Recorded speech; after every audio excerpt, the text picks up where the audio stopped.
वालेकुम गाइस, कैसे हैं आप सब लोग। उम्मीद करता हूं कि आप सब खैरियत से होंगे, अपनी लाइफ एंजॉय कर रहे होंगे। मैं आपका दोस्त आपका शेख उस्मान और मेरे साथ मौजूद है बिलाल अंसारी और मोहम्मद शरियार। जी तो आई कभी कभी जरूर पन्ना पेश करवा देते करो, टाइम नहीं लेंगे। पेश करो जी। अस्सलाम वालेकुम गाइस, नमस्ते, खैर हाल में। उम्मीद करते हैं आप लोग खैरियत से होंगे, ठीक ठाक होंगे और अपनी लाइफ एंजॉय कर रहे होंगे। आज हम लोग एक नई वीडियो के साथ आपके साथ हाजिर हुए हैं। उस्मान भाई की दोस्त भाई के साथ के बाइक की एक वीडियो है, तो बाइक की आज हम लोग एक और नई वीडियो लेके आए हैं। और बाकी हमने दोनों भाई से पूछते हैं कि उनका क्या हाल चाल है और उनको ठंड वाली कैसी लग रही है। ठंड तो बहुत ज्यादा लग रही है बाहर, तुसी है थोड़ा भाई सामने तक होने लग रही है। नहीं भाई मैनू लगदी पई है। अस्सलाम वालेकुम भाई, उम्मीद आप सब ठीक ठाक होंगे, खैर है से अपनी लाइफ एंजॉय कर रहे होंगे। मैं भी ठीक हूँ अल्हम्दुलिल्लाह, बिल्कुल परफेक्ट हूँ। और मेरे ख्याल में उस्मान भाई आपको ठंड लग रही है। नहीं यार, मेरा फैशन है, मेरा स्टाइल है। Style you know style you know style है। बात वो मैं नहीं कर रहा, बात अपने अपने बस जैसे ऊपर वाला देता है तो नहीं यार, अपन का स्टाइल है, ये देखो अपन सोना नहीं बारा जी आपको सर्दी लग रही नहीं आज नहीं। अच्छा तो दोस्तों, तो आज की जो वीडियो यार ये भी हमारे एक सब्सक्राइबर की डिमांड है, जिसके डिमांड का नाम है रोशन बारनेवाल। रोशन साहब है कोई, तो उन्होंने इस वीडियो की डिमांड की। तो आज की वीडियो का टाइटल है टीवीएस अपाची 200V 4V। हाँ, 4V है या क्या है? 2020 टीवीएस अपाची 200। तो टीवीएस अपाची यार बड़ा एक इंडियन मार्केट में काफी इन बाइक है, काफी प्यारा और काफी एक अच्छी परफॉर्मेंस वाला बाइक है जहां तक मुझे नॉलेज है। अब इन्होंने ये 2020 का नया मॉडल लॉन्च कर दिया। अब देखते हैं क्या इसमें नई चेंजेस और क्या क्या इसमें नई चीजें जो है।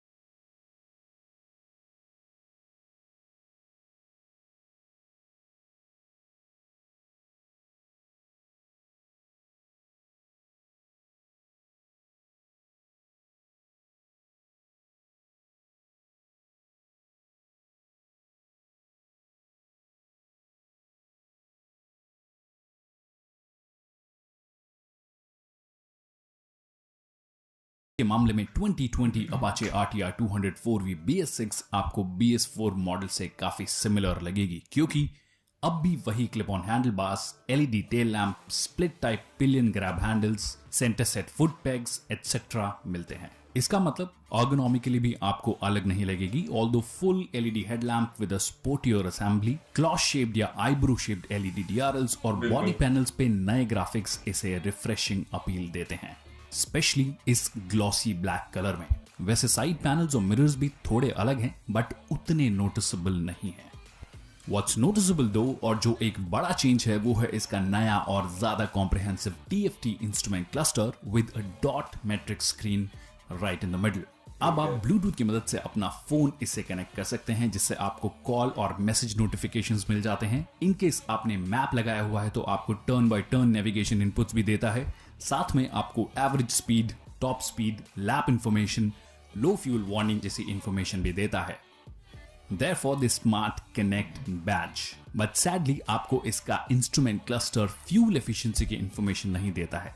तो डिजाइन के मामले में जहां पे चेंजेस जो हैं वो बहुत सिग्निफिकेंट ऑफ कोर्स आपको नहीं लगेंगे, हल्के फुल्के चेंजेस किए गए हैं जो कि मुझे लगता है कि चेंज कर देने चाहिए थे, क्योंकि अपाचे RTR 160 और ये अब काफी सिमिलर लगती है। और अगर आप एक 200 सीसी मोटरसाइकिल ले रहे हैं और ज्यादा पैसा पे कर रहे हैं और उसी का 160 सीसी वर्जन काफी सिमिलर लगता है, तो 160 वालों के लिए तो अच्छी बात है, 200 सीसी वालों के लिए थोड़ा सा अलग होना चाहिए था, ऐसा मुझे लगता है पर्सनली। आपको क्या लगता है, आप मुझे कमेंट सेक्शन में बता सकते हैं। सिग्निफिकेंट चेंजेस जो किए गए हैं वो है इसके परफॉर्मेंस में। परफॉर्मेंस में कैसे बदलाव किए गए हैं? ऑफ कोर्स BS6 है, दैट मींस इंजन में तो बदलाव किए ही जाने हैं। एज अ कंपल्शन आपको फ्यूल इंजेक्शन सिस्टम इंट्रोड्यूस करना पड़ेगा।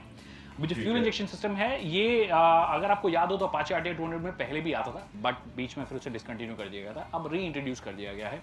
कंपनी का कहना है कि इसमें कई सारे चेंजेस किए गए हैं, बॉश से वापस से इसे सोर्स किया गया है और कंपनी से रेस ट्यून्ड FI बोलती है। अब रेस ट्यून्ड FI क्या होता है एक्चुअली ये मुझे भी कुछ ज़्यादा समझ में नहीं आया है, बट मैं आपको मेरे हिसाब से जो मुझे समझ में आया वो मैं आपको बता देता हूँ। FI बेसिकली क्या करता है, कितना फ्यूल जाना है, किस वक्त कितना फ्यूल जाना है, कितनी रिक्वायरमेंट है, उसको आप इलेक्ट्रॉनिकली मैनेज कर सकते हो। आप समझ लीजिए कि एक दिमाग होता है एक मोटरसाइकिल का, ECU ECM जो भी आप उसे बोलना चाहें, उसकी मदद से, सेंसर्स की मदद से सेंस किया जाता है कि इस टाइम पर कितने फ्यूल की सही जरूरत व्यू आ रहा है, है जिससे कि हाँ, बेहतर एयर देखो, फ्यूल का मिक्सचर देखो, जाए इधर और भी ठीक आ रहा रिक्वायरमेंट है। के हिसाब से आपको पावर मिले या फिर एफिशिएंसी मिले। अब यहाँ पे अच्छी बात ये है, जो कि हो सकता है कि उसकी वजह से टीवीएस ने इसे रेस ट्यून बोला हो, वो ये है कि 0 to 60 एक्सेलरेशन में ये मुझे एक्चुअली इसका जो कार्ब वर्जन था उससे बेहतर लगी है। मतलब कि उसकी परफॉर्मेंस जो है बेहतर की अब गई अगर है आप फ्यूल पावर फिगर्स की इंजेक्शन बात में। करोगे तो पावर फिगर्स में एक्चुअली कोई मेजर बदलाव आपको नजर नहीं आएंगे। इनफैक्ट जो हॉर्स पावर है वो तो सेम ही है, 20 PS अभी भी ये निकालता है 19.9 bhp के आसपास या 19.8 bhp के आसपास आपको निकाल के देता है। टॉर्क जो है उसमें आपको थोड़ी कमी नजर आएगी, लगभग 1.5 Nm का ड्रॉप है, 16.8 Nm ये आपको देती है। अब अगर आप जैसे कि मैंने कहा कि 0 to 60 जो है उसमें एक्सेलरेशन में ये आपको कार्ब से थोड़ी फास्ट लगेगी, पर जहां पे हायर अप द रेंज आप बात करोगे, जब आप टुवर्ड्स 100 kmph जा रहे हो या उससे ऊपर जा रहे हो तो वहां पे आपको थोड़ी स्लो लगेगी कार्बोरेटेड वर्जन से अगर आप कंपेयर करें।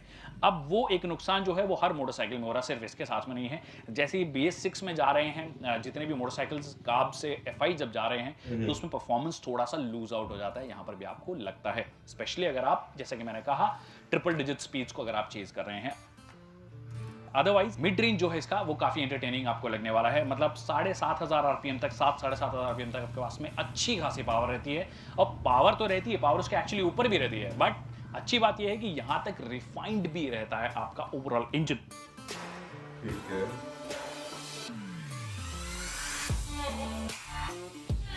रियर आर्म्स की देखिए और काफी ओवरऑल अच्छी रिफाइनमेंट या बनती है। स्मूथनेस को बढ़ाने के लिए वाल्व टाइमिंग जो है उसको भी हल्का फुल्का चेंज किया गया है, जिसकी वजह से क्या हुआ है, ओवरऑल स्मूथनेस जो है बाइक में शुरू से ही, मतलब राइट फ्रॉम द स्टार्ट आपको काफी स्मूथ लगती है, मिड रेंज तक आपको काफी स्मूथ लगती है, 7,500 RPM तक आपको बहुत स्मूथ लगेगी। उसके ऊपर आप जाओगे परफॉर्मेंस भी टेपर ऑफ होने लग जाती है, साथ में जो आवाज है वो काफी ज्यादा आपको सुनाई देने लग जाती है, इंजन की नॉइज है, वाइब्रेशन है, वो काफी ज्यादा आपको सुनाई देगा। फुट पेक्स पे जो है आपको वाइब्रेशंस फील होते हैं, आपको जो हैंडल है, हैंडल बार पे वाइब्रेशंस आपको फील होते हैं, तो वो थोड़ा कंट्रोल किया जा सकता था। So it's better that you keep it below 7,500 RPM। अब FI के होने से एक चीज अच्छी हुई है कि फ्यूल एफिशिएंसी बेहतर हुई है। कंपनी का क्लेम है कि लगभग 10% इसकी फ्यूल एफिशिएंसी बेहतर हुई है। आप आराम से चलाओगे तो आप इजीली 45 से 50 के बीच में आप आराम से निकाल सकते हो। एक और चीज जो TVS ने ऑफर की है, एक नया टेक्नोलॉजी ये बोलते हैं GTT ग्लाइड थ्रू टेक, जो कि अपाचे RR310 में भी दिया गया है, बट वो मैंने क्योंकि ट्रैक पे चलाई थी तो मैं उसे सिटी में तो ऑफ कोर्स टेस्ट नहीं कर पाया। यहाँ पे मैं सिटी में ही मैंने इस व्हीकल को चलाया है और GTT एक्चुअली काफी सीमलेसली काम करता है। मतलब कैसे काम करता है, आप मान लीजिए फर्स्ट गियर में है, जैसे आप फर्स्ट गियर में लगा के क्लच को हल्के से छोड़ेंगे तो बिना एक्सेलरेशन दिए आपकी जो मोटरसाइकिल है वो 7 kmph की जो स्पीड है, 7 kmph की जो स्पीड है वो मेंटेन कर पाएगी। सेकंड गियर में लगभग 12 kmph की स्पीड मेंटेन कर लेती है, थर्ड गियर में 17 kmph की स्पीड मेंटेन कर लेती है। दैट मींस अगर आप बम्पर टू बम्पर ट्रैफिक में जाते हैं, हेवी ट्रैफिक एरियाज में रहते हैं, ऐसे शहरों में रहते हैं जहां पे ट्रैफिक भरपूर है, वहां पे ये टेक्नोलॉजी आपके लिए हैंडी होगी काफी। तो ओवरऑल मेरे हिसाब से ज्यादा बेहतर पैकेज हुआ है। जहां तक सस्पेंशन की बात है, ओवरऑल राइड क्वालिटी की अगर आप बात करेंगे तो राइड क्वालिटी में कोई ज्यादा मेजर बदलाव आपको नजर नहीं आएगा, क्योंकि सस्पेंशन सिस्टम में कोई चेंज किया ही नहीं गया है। वही आपको कयाबा सोस्ट सस्पेंशन मिलते हैं फ्रंट में भी और रियर में जो मोनोशॉक है वो भी सेम है। जो फर्क है वो है कि रियर टायर जो है उसमें बदलाव किया गया है। जो पेरेली के टायर मिलते थे ऑप्शनल, वो नहीं मिलते हैं अब। टीवीएस का ही टायर है, यूरो ग्रिप में प्रो टेक सीरीज का ये टायर है, 17 इंच का है, मतलब साइज में कोई बदलाव नहीं है। बट अच्छी बात ये है कि ये बहुत अच्छी ग्रिप आपको ऑफर करता है, ट्रैक्शन जल्दी से लूज नहीं करने देता है, तो कॉन्फिडेंस वाली आपकी वाइड टायर होगा ना, मतलब कि राइड है टिल्ट करके जब गुजारते होंगे तो वो ज्यादा ग्रिप बट जो कॉन्फिडेंस थोड़ा सा और बेहतर हो सकता है वो आपके ब्रेकिंग में हो सकता है। कोई चेंज नहीं है, फ्रंट और रियर दोनों में आपको डिस्क ब्रेक मिलते हैं, वही आपको ABS मिलता है, डुअल चैनल ABS आपको मिलता है, तो ब्रेकिंग में कोई चेंज नहीं किया गया है, जो कि मुझे लगता है कि चेंज होना चाहिए था। थोड़ी बहुत और बेहतर वाइट अगर आपको मिल जाती है तो मजा आ जाता है, तो वो थोड़ा डेफिनेटली बेहतर हो सकता है। बहुत अच्छी है यार। और हैंडलिंग के बारे में बोलने की बात ही नहीं है। एक 200 सीसी मोटरसाइकिल इस पूरे सेगमेंट में अगर मैं बात करूं तो ये सबसे बेहतरीन आपको राइड और हैंडलिंग बैलेंस देती है। अभी भी वो मेंटेन्ड है, काफी फ्लिकेबल है। कई बार आपको क्विक जिप थ्रू होना पड़ता है ट्रैफिक में से, या फिर आपको मान लीजिए कई बार हाईवे पे जा रहे हैं, शार्प टर्न आ गया एकदम से, या लेन चेंज आपको करना पड़ता है, तो काफी कॉन्फिडेंस से भरा आपको वो एक्सपीरियंस देता है। तो ओवरऑल आई थिंक परफॉर्मेंस में काफी कुछ इंप्रूव हुआ है, काफी रिफाइंड हुई है। 0 to 60 एक्सेलरेशन से मैंने कहा कि थोड़ा सा फास्ट हुआ है। हाईवे पे थोड़ी सी कमी आपको कार्बोरेटेड वर्जन से डेफिनेटली आप कंपेयर करेंगे, कमी लगेगी, वो ड्रॉप आपको नजर आएगा। लगभग आधे से 1 सेकंड का ड्रॉप है। बाकी overall I think it has become a much better motorcycle in a lot of sense. काफी अच्छा बाइक है। आई होप आपको वीडियो पसंद आएगा। वीडियो पसंद आया तो इसे लाइक करना और शेयर करना ना भूलिए। अगर कोई सवाल हैं जो कि मैं इस वीडियो में क्लियर नहीं कर पाया हूं आपके, या कंफ्यूजन अभी भी आपके रह गए हैं, तो आप हमें कमेंट सेक्शन में पूछ सकते हैं, हम उसका जल्द से जल्द जवाब देंगे। Thank you so much people for watching this video.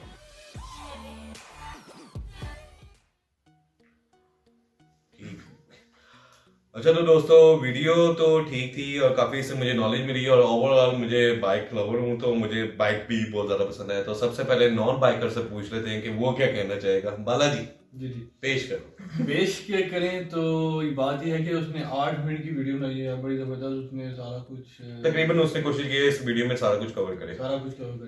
तो काफी उसने बाइक की नॉलेज के बारे में उसने बताया है कि फ्यूल एवरेज, ब्रेक वाला, बिल्कुल, और काफी उसकी टायर्स की ग्रिपिंग वाला सब कुछ उसने एक डिटेल से बताया। तो बाइक को पहले अप्रिशिएट करूंगा कि उसने बड़ी जबरदस्त करामत गाइडेंस दिया। और दूसरी बात है कि बाइक का जो था ना फ्रंट वाला था वो बहुत जबरदस्त है। फ्रंट वाला वाकई मुझे भी बहुत पसंद आया। पीछे से थोड़ा था लेकिन फ्रंट में जो जबरदस्त थी। नंबर प्लेट ना लगी, नंबर प्लेट जो है वो ऊपर और जो है नीचे, और नंबर प्लेट भी देखे बिल्कुल सिंपल सी पतली सी व्हाइट और ब्लैक, बस कोई फालतू रंग नहीं, कोई कुछ नहीं। तो बाइक की वो और अच्छी लुकिंग आ रही। ठीक है, तो ओवरऑल बाइक बहुत जबरदस्त होती। बाइक स्पोर्ट्स बाइक बहुत जबरदस्त होती है। ये स्पोर्ट्स बाइक में नहीं आता, फिर कौन सी बाइक आता है? ये नॉर्मल बाइक हमारे पास हमारी जो यहाँ पर बाइक होती है वो इससे भी नॉर्मल होती है। तो हमारी तरफ से तो स्पोर्ट्स बाइक की एक किस्म की हम लोग कर रहे हैं। हमारे भी आ रहे हैं, हमारे यहाँ पे चलते हैं। वो स्पोर्ट्स में नहीं आता। वो आज तो सेम इस तरह ही, लेकिन स्पोर्ट कहा था ना नॉन बाइकर बंदा। तो इन्हीं दिन नारी थी हैं, तो बस अच्छी लगी बाइक। तो बाकी बाइकर से पूछते हैं वो कैसी लगी। ठीक, बाइकर नंबर 1 क्या कहना चाहेंगे? माड़े जो बनने हैं बाइकर के थ्रू यार। वीडियो जो है ना, सबसे पहले जो है उसकी जो लाइट्स हैं, हाँ लाइट्स काफी अच्छी थी। डीएलएल्स जो है वो आईलिड शेप में दी हुई थी। उसके नीचे एक बहुत ही बड़ा मतलब कि एक हेडलैम्प लगाया हुआ था। लेकिन उसकी मुझे समझ नहीं अभी उसको दो कैबिन में बनाई गई है लाइट। 2 कैमरे में बनाई गई है, एक हाई बीम होती है, एक लो बीम होती है, एक नीचे एक ऊपर, ठीक है, और एक ओवरटेकिंग के लिए भी होगी। और दूसरा जो उसके टायर की जो उसने बताया ना कि 17 वो हमारे इधर क्या बोलते हैं प्लाई की, हाँ 17 प्लाई के हमारे टायर होंगे। बिल्कुल यार वो बहुत हैवी किस्म के टायर, हैवी किस्म के टायर है। उधर बेसिकली रोड कंडीशन के हिसाब से है, क्योंकि वहाँ पे जो है मौसम काफी गर्म होता है। जितना मौसम गर्म होगा टायर जो है ना वो रोड के साथ रगड़ खा के उतनी जल्दी ना खत्म हो रहा होता है। तो इस वजह से उसने टायर से दी। और टायर में एक और बात काफी अच्छी लगी, टायर वाइड भी है कि मतलब कि काफी एक अच्छी ग्रिप वो प्रोवाइड कर रहा है। वो बताया था कि कहीं पे भी वो आपको ट्रैक्शन लूज नहीं करने देते टायर्स। और सबसे बड़ी बात जो उसका यार 50 किलोमीटर इन 1 लीटर। तो हमारे हालांकि वो 200 सीसी है, हमारे 70 सीसी है, वो भी मतलब कि मुश्किल से इतना अचीव करती है। लेकिन एज वहां पे देखा जाए उसमें जो है इन्होंने बताया कि EFI टेक्नोलॉजी इस्तेमाल की गई है फ्यूल के लिए, कि वो एक ना कंप्यूटर ही कह लो कि फिक्स हुआ होता है कि हाँ भी इतना पेट्रोल इस टाइम इंजन को चाहिए तो मैं इतना ही पेट्रोल फिर उसके बाद सबसे अच्छा जो है ना वो जो उसकी लोकेशन और ब्लूटूथ वाला है। हाँ लोकेशन बताएगा कि हाँ भी अभी टर्न ले लो, अभी टर्न ले लो। और ब्लूटूथ से पहले तो मैंने देखा यार ब्लूटूथ लगा के क्या गाने सुनेगा इसमें, लेकिन फिर बाद में जब पता चला कि हाँ भी कॉल आ रही है, कॉल जा रही है, जो भी वो उसमें आपको मीटर में शो करेगा, वो काफी मुझे चीज अच्छी लगी थी। बाकी पूरा बाइक अच्छा था, बस उसकी लुक जो है ना सबसे लुक आपको ज्यादा सेक्सी लगी है उसकी, बहुत अच्छी। ठीक हो गया। अच्छा तो दोस्तों ओवरऑल बाइक तो मुझे भी काफी ज्यादा अच्छा लगे। इसमें कुछ नहीं काफी ज्यादा पॉइंट्स मुझे अच्छे लगे। सबसे पहला पॉइंट ये है कि इसमें जो है मतलब कि उसकी जो इंस्ट्रूमेंट क्लस्टर आप कह लो कि मीटर कह लो ऑडोमीटर, उसमें तकरीबन हर एक चीज डिजिटल दी हुई है। हाँ सिर्फ उसमें अगर आप बैक साइड पे कोई ब्लू कलर दे देते ना, और मतलब कि जो लिखाई होती है वो व्हाइट कलर में आ रही होती, वो काफी एक अच्छा लगता था। लेकिन हो सकता है कंपनी का कोई इशू, कोई इतना बड़ा इशू नहीं है, ठीक है। कंपनी ने जो भी चीज दी है वो भी काफी एक अच्छी चीज दी है। उसका मीटर काफी अच्छा था, फ्यूल का मतलब कि बार था, आरपीएम बार था, स्पीडोमीटर था, वो शायद ज्यादा था। उस्मान भाई इसका लाइट जले तो शायद उसके अंदर ब्लू लाइट हो, लेकिन over I don't think so कि उसमें ब्लू होगी। जो मुझे देख के लग रहा था कि उसके अंदर येलो लाइट होगी। अभी दिन के टाइम पे तो कुछ कह नहीं सकते, अभी चेक कर लेते हैं ऑनलाइन। और दूसरी बात ये, इसमें बताया गया कि ट्रैफिक अगर बहुत ज्यादा है तो इसमें एक फीचर है कि आप गियर डाल के क्लच आराम नाम से छोड़ो, वो मतलब कि स्पीड खुद ही मेंटेन कर ले। ठीक है, एक पास से फोन लाया है, हाँ जी आराम सुकून है, जानू आपने खाना खाया मतलब कि ऐसे काम भी हो सकते हैं। तो ओवरऑल वीडियो काफी ज्यादा अच्छी थी। और ठीक है, बाइक जो है काफी ज्यादा, चलो सिर्फ अगर ये बाइक अगर येलो कलर में होता ना, हाय हाय बल्ले बल्ले होनी थी। ठीक है, तो ये बात है, काफी अच्छा बाइक था। और देखिए काफी खुशी हुई है कि आपने वहाँ पे एक टीवीएस कंपनी ने ऐसा एक बाइक लॉन्च की है जिसमें काफी अच्छे फीचर दिए गए। सिर्फ इसमें प्राइस नहीं बताएगी कि प्राइस क्या है इस बाइक की, गूगल पे सर्च कर देते हैं, देख लेते हैं अभी। Good idea. ओके तो दोस्तों, तो ये थी आज की वीडियो। उम्मीद करता हूं आपको आज की वीडियो पसंद है। कि वीडियो पसंद है तो नीचे एक लाइक का बटन आ रहा होगा, काइंडली उसको प्रेस कर ले। ठीक है। और अगर अभी तक आपने हमारे चैनल को सब्सक्राइब नहीं किया हो तो नीचे एक रेड कलर का सब्सक्राइब का बटन भी आ रहा होगा, काइंडली उसके ऊपर बी टच बटन रख के दबा के जो मर्जी करना करो उसको। हम सब्सक्राइब के बटन पे टच होना चाहिए भैया, और कुछ भी नहीं चाहिए, सब्सक्राइब बस होना चाहिए। और अगर आपको वीडियो अच्छी लगी है तो प्लीज आप नीचे कमेंट सेक्शन में बता सकते हैं। और अगर इसी तरह जैसा ये भी हमारे एक रोशन भाई की डिमांड थी, अगर आपकी भी कोई अच्छी सी खूबसूरत सी डिमांड है तो नीचे आप कमेंट सेक्शन में लाजमी बताइएगा। आपकी जो भी डिमांड होगी वो हम लाजमी पढ़ेंगे। तो ये थी आज की वीडियो, मिलते हैं आपसे अगली वीडियो में, तब तक के लिए अल्लाह हाफिज। अल्लाह हाफिज। कितने अल्लाह हाफिज है, जी कॉल बनानी है।